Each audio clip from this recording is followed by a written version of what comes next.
ध्यान देने वाली बात यह है कि जितने भी बच्चे अपना रिजल्ट रिएक्शन यूट्यूब पे या कहीं और डालते हैं, वो कभी भी 50% वाला या 60% वाला बच्चा नहीं होगा। तो ये सब ताम झाम देखकर एक 60-70% वाला बच्चा अपने आप को किधर महसूस करता होगा।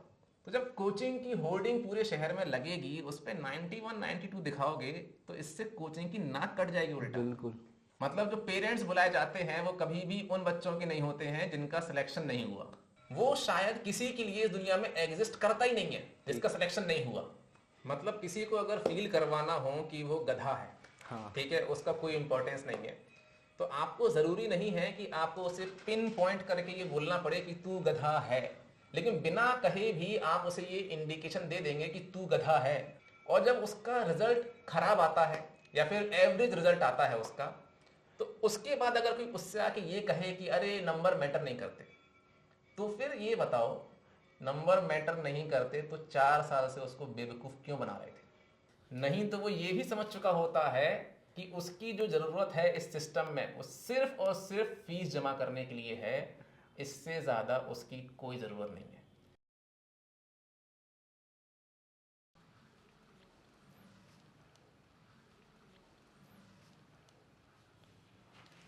और भारद्वाज जी?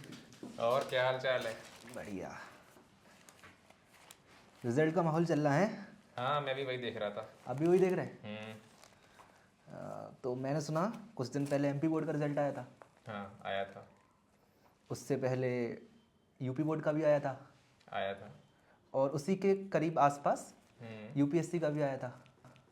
आया था। आया था। तो अभी मैंने सुना है, इसी में आया था कि कुछ दिन में अपना आईआईटी का भी आने वाला है। तो बस तैयार हो जाओ आप। किस चीज़ के लिए? एक से एक मोटिवेशन कहानियों के लिए। मतलब मतलब ये, जैसे कि आपको सुनने को मिलेगा कि पंचर बनाने वाले का लड़का बना यूपीएससी टॉपर। ठीक है ना। टैक्सी चलाने वाले की लड़की बनी इनकम टैक्स इंस्पेक्टर। हाँ, आती हैं, इस तरह की खबरें आती हैं। और सब्जी बेचने वाले का बच्चे को मिला आईआईटी बॉम्बे। ठीक है। और ये कहानियाँ भी आ रही, तो इनके साथ इनकी अपोजिट कहानियाँ भी आएंगी। कैसे अपोजिट कहानियाँ? जैसे कि कुछ बच्चे होते जिनके नंबर कम आते, ठीक है ना, या जिनकी 90% नहीं आ पाती, वो अपने आप को नुकसान पहुंचाने की कोशिश करते। ठीक है। या फिर जो सिलेक्ट नहीं हो पाते, वो कहीं ना कहीं अपने आप को कष्ट पहुंचाने की कोशिश करते। ठीक है। तो मुझे एक बात समझ में नहीं आती, जो ये बच्चे हैं जिनके कम नंबर आ रहे हैं, ठीक है, सोशल मीडिया तो ये भी यूज़ करते, इनके पास भी ये मोटिवेशन कहानियाँ पहुंचती होंगी। तो मुझे ये समझ नहीं आता कि ये जो कम नंबर वाले बच्चे हैं जिनके नंबर कम आते, ये उन मोटिवेशन कहानियों से मोटिवेट क्यों नहीं होते। तो मतलब आप ये कहना चाह रहे हैं कि मोटिवेशन कहानियाँ सुन के कम नंबर वाले बच्चे मोटिवेट क्यों नहीं होते, इसकी बजाय उल्टा अपने आप को नुकसान पहुंचाने की कोशिश क्यों करते हैं? बिल्कुल सही। ये भी तो हो सकता है कि आपकी जो ये मोटिवेशनल कहानियों की जो मार्केटिंग है, इस मार्केटिंग की वजह से ही वो बच्चे जिनके नंबर कम आए हैं, वो इसी मार्केटिंग की वजह से डीमोटिवेट हो चुके हों। वो कैसे? इसको समझ के देखते हैं। ठीक है। जब रिजल्ट आता है तो हमारी पूरी सोसाइटी का, या कहा जाए सोशल मीडिया का माहौल कैसा होता है। ठीक है। जैसे मान लीजिए रिक्शे वाले के बच्चे ने टॉप कर लिया, ठीक है, ठेले वाले की लड़की ने मान लो आईआईटी बॉम्बे निकाल लिया। हाँ। इस तरह की जो खबरें होती हैं तमाम, हर बोर्ड में से इस तरह की खबरें आती हैं, चाहे एमपी बोर्ड हो, चाहे यूपी बोर्ड हो, चाहे यूपीएससी हो। बिल्कुल आती। तो ये जो खबरें होती हैं कि इसके बच्चे ने ये कर लिया, उसके बच्चे ने वो कर लिया, ये खबरें मेनली न्यूज़ वाले कवर करते हैं, हाँ या ना? हाँ। तो यानी उस टाइम पे अगर कोई बच्चा न्यूज़ ऑन करके देखेगा तो उसे हर जगह सिर्फ इस तरह की न्यूज़ मेनली दिखाई देगी, हाँ या ना? बिल्कुल पॉपअप वाली। क्योंकि उसका तो सोशल मीडिया का जो फीड है वो तो उन चीज़ों से भरा रहेगा ना। हाँ बिल्कुल। अब आजकल एक नया नाटक शुरू हुआ है। कौन सा? उसे कहते हैं रिजल्ट रिएक्शन।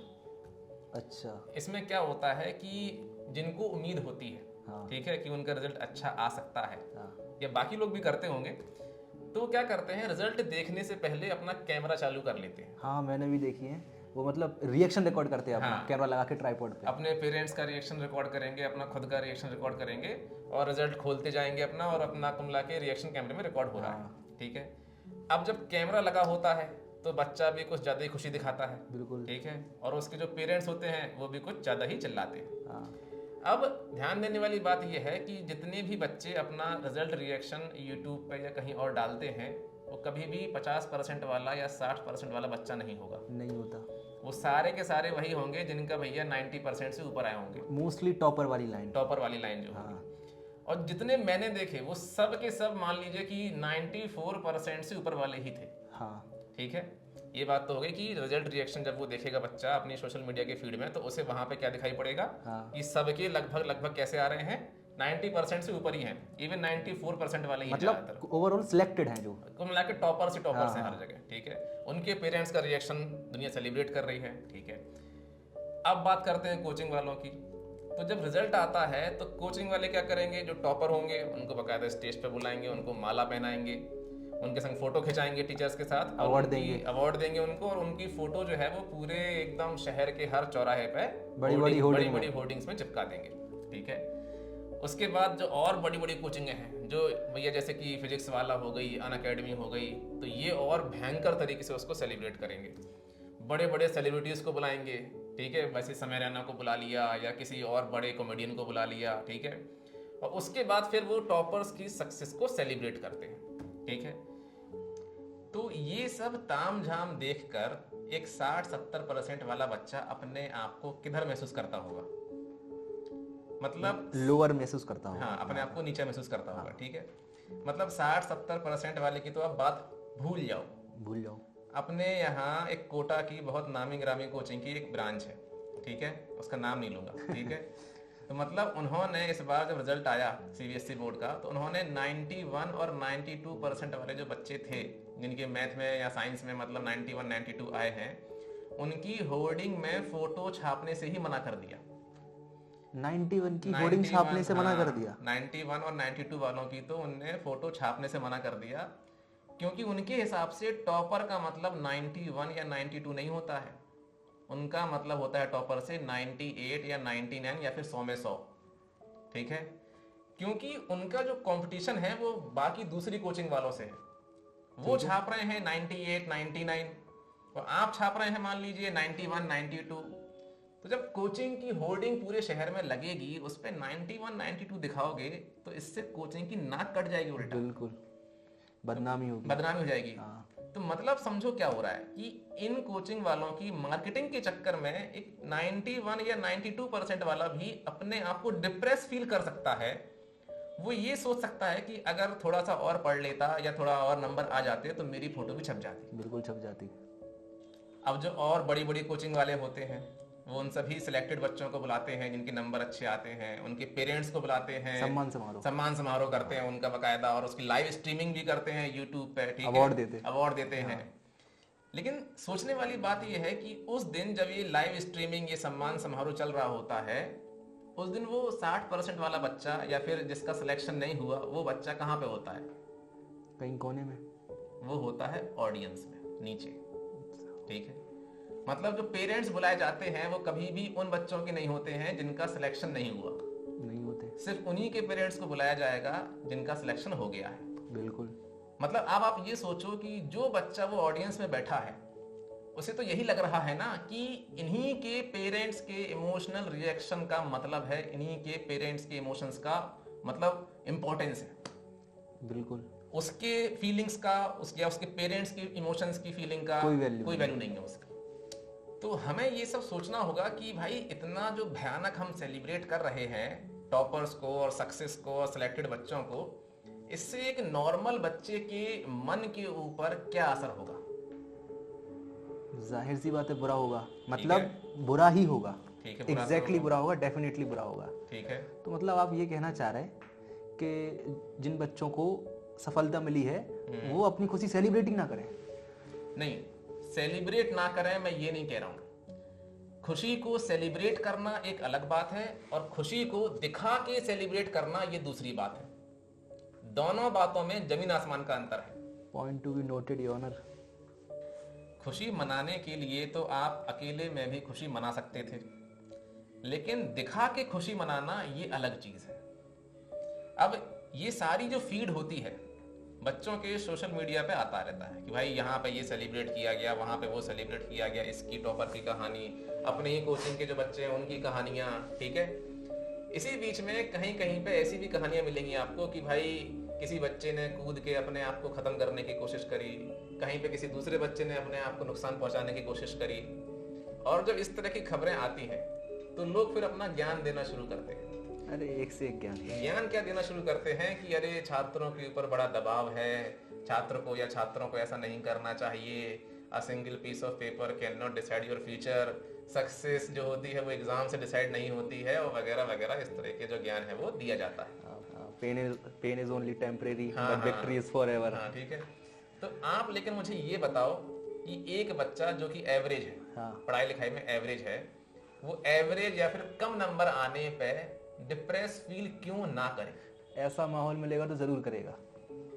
चलो मान लेते हैं कि ये कोई बच्चा है, एवरेज है पढ़ाई में, उसका रिजल्ट आया मान लो एवरेज जैसा 60-70% का रिजल्ट आया मान लो, और मान लेते हैं कि उसके घर वालों ने उससे कुछ भी नहीं कहा, ठीक है। वैसे तो ऐसा होगा नहीं कि उसके घर वाले उससे कुछ भी ना बोले, लेकिन फिर भी चलो मान लेते हैं, इम्पॉसिबल केस। हाँ इम्पॉसिबल केस मान लेते हैं कि उसके घर वालों ने ऐसा कुछ भी नहीं बोला कि तुम्हारे नंबर कम क्यों आए और उनके इतने नंबर आए और उनके देखो, कुछ नहीं बोला। लेकिन फिर भी वो हर जगह यही देख रहा है ना कि पूरी सोसाइटी की, पूरी दुनिया की जो अटेंशन है वो सिर्फ और सिर्फ किसके ऊपर है? टॉपर्स के ऊपर। 98 वाले जो है, 94 वाले जो है, उनसे शुरू होता है मामला, या जो सिलेक्ट हो गए हैं IIT में, नीट में, ठीक है, उनके ऊपर ही पूरी दुनिया की एकदम अटेंशन है। टीचर्स कोचिंग में किसकी इज्जत करेंगे हमेशा? जिनकी ज्यादा नंबर आए, जिनकी ज्यादा नंबर आएंगे। टॉपर्स जो होंगे, टीचर्स भी उन्हीं को मतलब क्लास में प्रायोरिटी देंगे, हमेशा ऐसा होता है और होता रहेगा। और मैंने ये भी देखा है कि मतलब वो उन्हीं बच्चों को ज्यादा पिन पॉइंट करते हैं जिनके ज्यादा नंबर आते हैं, इनसे भी वो थोड़े बच्चे थोड़ा सा वो ट्रिगर होते हैं, पॉइंट आउट करते हैं कि उसके सिलेक्ट होने की संभावना जो होती ज्यादा होती है, तो उस पर ज्यादा अटेंशन देंगे, बार बार उसी का नाम लेंगे, बार बार उसी का नाम लेंगे।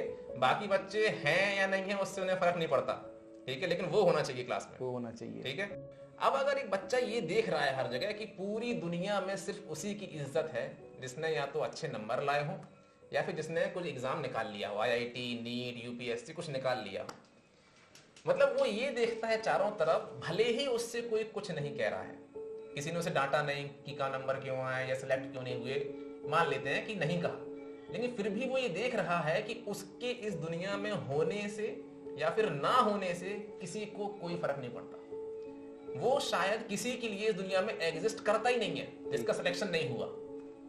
तो वो ऐसी स्थिति में हर तरफ वो यही देख रहा है, न्यूज चैनल खोलेगा तो वहां भी यही दिखेगा उसे, वो अगर फीड चेक करेगा अपना तो वहां भी रिजल्ट रिएक्शन भैया 95% वालों के, कोचिंग वालों की जो रील्स आएंगी, चाहे अनअकैडमी वाले हो चाहे फिजिक्स वाला हो, वो भी अपने जो टॉपर्स होते हैं उनके पेरेंट्स को बुलाएंगे, उनको बुलाएंगे जो सिलेक्ट हो गए हैं, उन्हीं को मतलब धूमधाम से सेलिब्रेट करेंगे, ठीक है। तो भैया ऐसी कंडीशन में जहां वो अपने आप को ऐसा पाता है कि वो हो इस दुनिया में या ना हो, किसी को घंटा फर्क नहीं पड़ता, तो ऐसी कंडीशन में एक एवरेज बच्चा अपने आप को डिप्रेस फील क्यों ना करे? बिल्कुल करेगा, ऐसा माहौल उसे मिलेगा, बिल्कुल करेगा, ठीक है। और ऊपर से एडिटिंग, हाँ गेम चेंजर। हाँ गेम चेंजर, मतलब किसी को अगर फील करवाना हो कि वो गधा है, हाँ, ठीक है, उसका कोई इंपॉर्टेंस नहीं है, तो आपको जरूरी नहीं है कि आपको उसे पिन पॉइंट करके ये बोलना पड़े कि तू गधा है। हम क्या करेंगे कि सिर्फ उसके जो बगल वाला है, ठीक है, उसका क्लासमेट जो है या उसका संगी साथी जो है, सिर्फ उसकी तारीफ करेंगे, बिल्कुल, सारी अटेंशन सिर्फ उसकी है, पूरी दुनिया आके सिर्फ उसको ये बोलेगी कि तुम बड़े होशियार हो। सब लोग आके उसके बगल वाले को बोल रहे हैं बार बार कि यार तू बड़ा होशियार है, तू बड़ा इंटेलिजेंट है, और कॉन्ग्रेचुलेशन, और इतने नंबर लाए आपके, और आपके पेरेंट्स को बड़ा गर्व होगा आपके ऊपर। लेकिन जो एवरेज बच्चा है उसके बगल में, उसका दोस्त है मान लो, उससे कोई कुछ नहीं कह रहा, कुछ नहीं कहेगा, लेकिन बिना कहे भी आप उसे ये इंडिकेशन दे देंगे कि तू गधा है, इसलिए तुझसे आके कोई कुछ नहीं कहता, ऑटोमेटिकली वो डीमोटिवेट हो जाएगा, क्योंकि आपने उसे इतना ज्यादा सबके सामने सेलिब्रेट कर दिया है कि उसको देख के एक एवरेज बच्चा अपने आप ही डीमोटिवेट हो गया, बिल्कुल, कि उसकी खुद की कोई अस्तित्व नहीं है, उसका कोई इंपॉर्टेंस नहीं है। तो फिर धीरे धीरे क्या होगा कि जो एवरेज बच्चा है वो उस लड़के से जो टॉपर है उससे अपने आप को अलग कर लेगा, और अपने खास तरह के दोस्त जो उसी के लेवल के होंगे उनसे दोस्ती कर लेगा, अपना एक अलग ग्रुप बना लेगा। हाँ। ठीक है। हर बच्चे के आसपास की जो पूरी दुनिया है वो सिलेक्शन के लिए या फिर अच्छे नंबरों के लिए पागल है। आजकल होता क्या है कि बच्चे 9th क्लास से ही जेईई या फिर नीट की तैयारी करने में लग जाते हैं। यानी जब से उसने होश संभाला, ये 9th क्लास में बच्चा पहली बार होश संभालता है, और तब से लेके 9, 10, 11, 12 पूरे 4 साल उसने अपने आप को एकदम झोंक दिया जिस चीज में, पूरी दुनिया से अपने आप को काट लिया, खेल कूद बंद कर दिया, सब कुछ उसने कर दिया, एकदम पूरी जान लगा दी उसने। और जब उसका रिजल्ट खराब आता है या फिर एवरेज रिजल्ट आता है उसका, तो उसके बाद अगर कोई उससे आके ये कहे कि अरे नंबर मैटर नहीं करते, तो फिर ये बताओ नंबर मैटर नहीं करते तो 4 साल से उसको बेवकूफ क्यों बना रहे थे? सही बात है। जो मैटर करता है उसे वो बताते ना, तो वो उस पर ध्यान देता। अब पूरा जब एकदम वो उसमें डूब चुका है, जब एकदम उसमें अपने आप को रमा चुका है, अब आप उससे ये बोल रहे हो कि ये मैटर नहीं करता। मैटर ही नहीं करता। तो फिर मैटर करता था जो, वो क्यों नहीं बताया? क्योंकि उन्हें खुद नहीं पता था। तो मतलब जो एवरेज बच्चा होता है वो 9th क्लास से तैयारी कर रहा है, मान लो 9th से या 10th से तैयारी कर रहा है, वो इतने सालों में ये देख देख के समझ चुका होता है कि जैसे मान लो कोचिंग में टेस्ट हुआ तो जो टॉपर है उसी को इज्जत मिलेगी।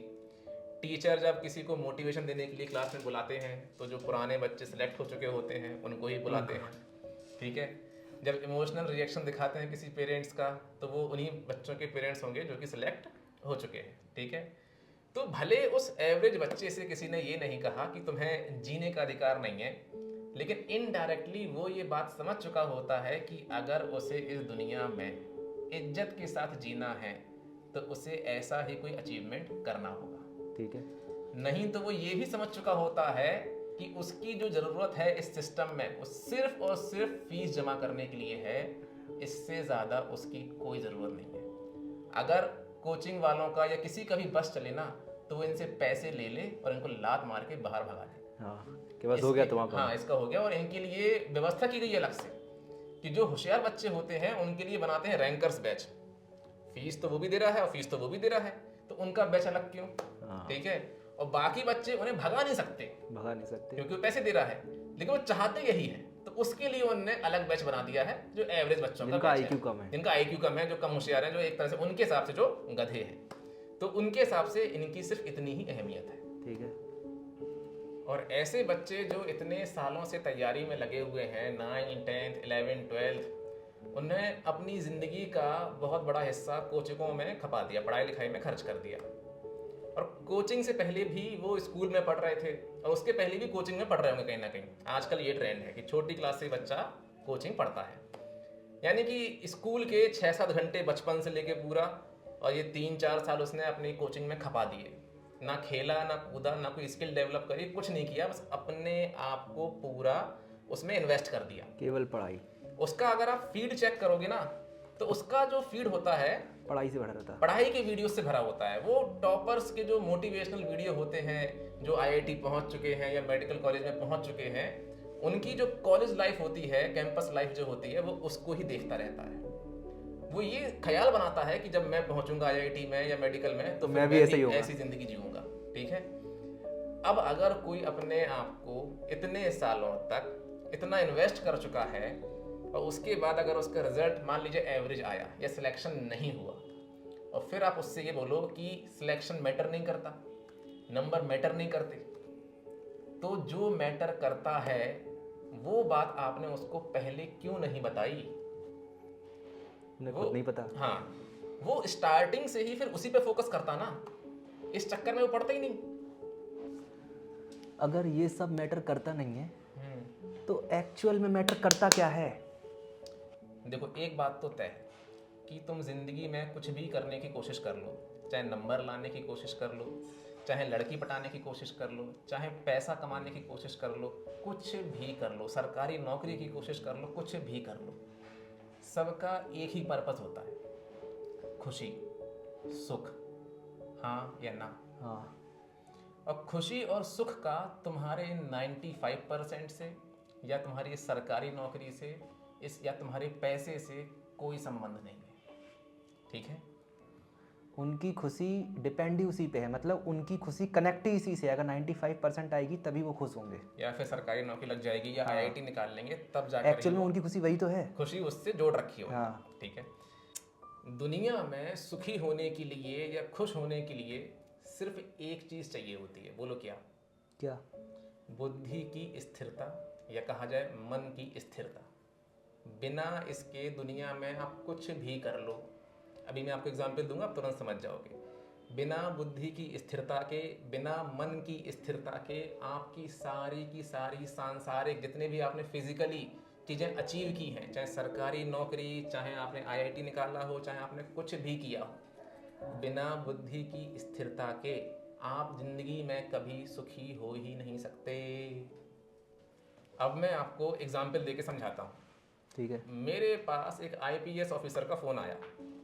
आईपीएस मतलब जिसने यूपीएससी निकाला होगा। वो भाई साहब पिछले 20 सालों से नींद की और एंजाइटी की दवाइयाँ खा रहे थे। अच्छा। ठीक है। मतलब मेरे समझाने का ये है कि भाई वो आईपीएस है, वो बहुत कुछ है, उनके सामने मैं कुछ नहीं हूँ। कुछ नहीं है। दुनिया के हिसाब से वो सक्सेसफुल हैं। यूपीएससी निकाला, उनके पास, हाँ यूपीएससी निकाला है, उनके पास पैसा है, उनके पास पावर है, उनके पास सब कुछ है एक तरीके से। ठीक है। नौकर चाकर, गाड़ी बंगला, उनके बच्चे यूएस में सेटल्ड थे, सब कुछ था। लेकिन वो इतना सब कुछ अचीव करने के बाद भी मुझसे कह रहे थे कि भाई कुछ करो। तो मेरा समझाने का इस एग्जाम्पल का मतलब मेरा ये है कि एग्ज़ाम निकाला होगा उन्होंने, लेकिन आपके एग्ज़ाम निकालने का और आपके सुखी रहने का या खुश रहने का आपस में कोई संबंध नहीं है। एग्ज़ाम निकालने के बाद भी आप दुखी रह सकते हैं, खुश नहीं है। खुश नहीं है आप। ठीक है। अब मेरे पास एक डॉक्टर का फ़ोन आया। वो डॉक्टर जो था वो कार्डियोलॉजिस्ट था। कार्डियोलॉजिस्ट का मतलब होता है दिल का इलाज करने वाला डॉक्टर। और उसको खुद ये डर लगता था कि कहीं उसको खुद को ही दिल का दौरा ना आ जाए। ठीक है। मतलब उस डॉक्टर ने भी डॉक्टर बनने से पहले नीट का एग्ज़ाम निकाला होगा और हो सकता है कि वो बोर्ड में भी टॉपर रहा होगा। ठीक है। ऐसे तो उसने नीट निकाला नहीं होगा, लेकिन सोचने वाली बात यह है कि उसका खुश रहना और उसका नीट का एग्ज़ाम निकालना कोई रिलेशन उसका आपस में कोई संबंध ही नहीं है। ऐसे मेरे पास बहुत सारे एग्जाम्पल हैं।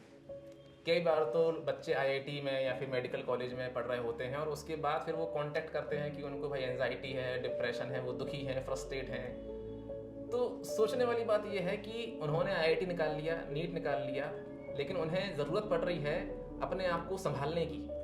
मतलब उन्हें ज़रूरत पड़ रही है कि कोई उन्हें संभाल ले, कोई उन्हें सुख दे दे, कोई उन्हें खुशी दे दे। वो मेरे पास फ़ोन कर रहे हैं कि मैं उनकी समस्या का हल कर दूंगा। जो समस्या उनके मन की बनाई हुई है वो कहीं रियलिटी में एग्जिस्ट भी नहीं करती, लेकिन उनके लिए तो है। हाँ, उनके लिए वो समस्या है, उनके लिए वो समस्या एकदम असली है। तो मेरा कहने का मतलब ये है कि उन बच्चों की जो खुशी का जो संबंध है वो आईआईटी निकालने या नीट निकालने से है ही नहीं। क्योंकि अगर ऐसा होता तो आज वो दुनिया के सबसे सुखी इंसानों में से एक होते, लेकिन ऐसा नहीं है। नहीं है। सुख का संबंध, खुशी का संबंध सिर्फ और सिर्फ बुद्धि की स्थिरता, या कहा जाए तो मन की स्थिरता, या दूसरे सेंस में कहा जाए कि आपके लाइफ के बारे में कंसेप्ट कितने क्लियर हैं, सिर्फ इस बात पर डिपेंड करती है। लाइफ के कंसेप्ट का क्या मतलब है? लाइफ के कंसेप्ट का मतलब है जैसे कि सक्सेस का क्या मतलब होता है, रिश्ते नातों का क्या मतलब होता है, प्यार मोहब्बत का क्या मतलब होता है, सुख का क्या मतलब होता है, और भी बहुत सारी बातें हैं। जितने ज़्यादा आपके कंसेप्ट क्लियर होंगे उतना ज़्यादा आपका मन, आपकी बुद्धि जो है वो स्थिर होगी। बुद्धि स्थिर होगी तो लाइफ के कंसेप्ट फिर क्लियर होंगे, यानी एक दूसरे के पूरक हैं। बुद्धि स्थिर है तो कंसेप्ट क्लियर होंगे, कंसेप्ट क्लियर होंगे तो बुद्धि स्थिर रहेगी। दोनों बातें एक दूसरे की पूरक हैं। तो आप मुझे एक बात बताइए, ये लाइफ के कंसेप्ट क्लियर करेगा कौन? ये काम है माता पिता का और टीचर्स का। माता पिता के कंसेप्ट खुद हिले हुए हैं। वो कम से कम अपनी अधूरी ख्वाहिशों का बोझ बच्चों पर ना डालें, यही बहुत बड़ी बात है। और रही बात टीचरों की, तो वो अपनी कोचिंग का प्रमोशन करने के लिए केवल टॉपर्स पर ही ध्यान देंगे। कहने का मतलब ये है, सिखाने वाला कोई नहीं है, बेवकूफ़ बनाने वाले सारे हैं, बहुत सारे लोग हैं। ठीक है, बिल्कुल सही बात है कि सिखाने वाला कोई नहीं है, लेकिन बेवकूफ़ बनाने वाले या आपके दिमाग में बात बैठाने वाले बहुत सारे लोग हैं। इसको एग्जांपल देके समझाता हूँ मैं आपको। जब आपसे कोई भी जानने वाला मिलता है, ठीक है, कोई भी बड़ी उम्र का आदमी, ठीक है, तो वो आपसे क्या पूछता है? और बेटा कैसे हो? उसके बाद क्या कर रहे हो? क्या कर रहे हैं, स्पेशली पढ़ाई क्या कर रहे हैं। हाँ, पढ़ाई क्या कर रहे हो, ठीक है, या कमा क्या रहे हो, ठीक है, या फिर अगर पढ़ाई कर रहे थे तो कितने % आए, तैयारी कर रहे थे तो सिलेक्शन हुआ या नहीं हुआ, सिलेक्शन हुआ तो कौन सा कॉलेज मिला। लेकिन कभी गौर किया है कि कभी भी कोई भी बच्चों से ये नहीं पूछता कि क्या खुश हो? नहीं पूछता। उन्हें उस बात से मतलब ही नहीं है, और जिस बात से उन्हें मतलब नहीं है तो वो बात वो पूछेंगे ही क्यों? उन्हें भले ये पता रहेगा ना कि तुम बताना नहीं चाहते कि तुम्हारा रिजल्ट कैसा आया, फिर भी वो जानबूझ के पूछेंगे।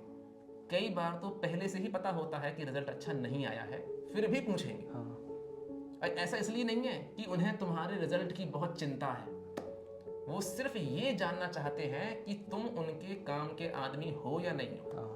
अगर तुम्हारा रिजल्ट अच्छा आया तो तुम्हें कितनी इज्जत देनी है, नहीं आया है तो कितनी इज्जत देनी है, और अच्छा आया तो कौन सा काम निकलवाना है। यानी तुमने जैसे ही अपने रिजल्ट के बारे में बताया तो तुरंत उनके दिमाग में या मन में सेट हो जाता है कि अच्छा, ये आदमी इतनी इज्जत के लायक है, और ये आदमी इतने ही काम का है, कब मुझे इससे काम पड़ेगा। कब मुझे इससे काम पड़ेगा और इससे मुझे कितनी बना के रखनी है। बिल्कुल। ये सभी लोग असल में इस मानसिकता के हैं कि ये लोग देखते हैं बिग बॉस, वैसे जियो स्टार 3 हो गया। हाँ, असल में वो ये जानना चाहते हैं कि दूसरे के घर के अंदर क्या चल रहा है। ठीक है, तो असल में उन्हें पता भी रहेगा ना कि तुम्हारे घर में क्या चल रहा है, फिर भी वो आके तुमसे पूछेंगे कि तुम्हारे घर में कोई दिक्कत चल रही है क्या। उन्हें पता रहेगा कि तुम बताना नहीं चाहते कि मेरे बेटे का क्या हुआ, या फिर मतलब सिलेक्शन हुआ या नहीं हुआ, या प्राइवेट कॉलेज में हुआ या सरकारी में हुआ, फिर भी वो आके पूछेंगे। मुझे तो यही समझ में नहीं आता कि ऐसे लोगों को इतनी सी बात समझ में नहीं आती कि अगर किसी का रिजल्ट अच्छा आया होता तो वो आपको अपने आप ही आके बता देता, आपको उससे पूछने की जरूरत नहीं पड़ती। उंगली करने की आदत है, वो बचपन से होती है उनके अंदर। हाँ, तो असल में ऐसे लोगों को मेरा एक ही एडवाइस होता है कि भैया, अगर आपको किसी भी बच्चे से, किसी भी इंसान से अगर कुछ पूछना है तो सिर्फ इतना पूछना है कि भैया क्या आप खुश हो। इससे ज़्यादा आपको कुछ भी उसके घर में क्या चल रहा है, उसकी लाइफ में क्या चल रहा है, अगर उसे बताना होगा तो खुद बता देगा, आपको उंगली करने की कोई ज़रूरत नहीं है। बहुत मुश्किल है, पहले से ही स्टीरियोटाइप सेट है कि हम यही पूछेंगे, और बेटा क्या हाल चाल और पढ़ाई में क्या कर रहे हैं। तो मेरा सभी बच्चों से हमेशा यही कहना रहता है कि आप ज़िंदगी में जो कुछ भी करते हो, चाहे सिलेक्शन हो, पैसा हो, गाड़ी बंगला, गर्लफ्रेंड बॉयफ्रेंड, सब कुछ, सबका डायरेक्ट या इनडायरेक्ट पर्पस होता है खुश रहना या फिर सुखी रहना। तो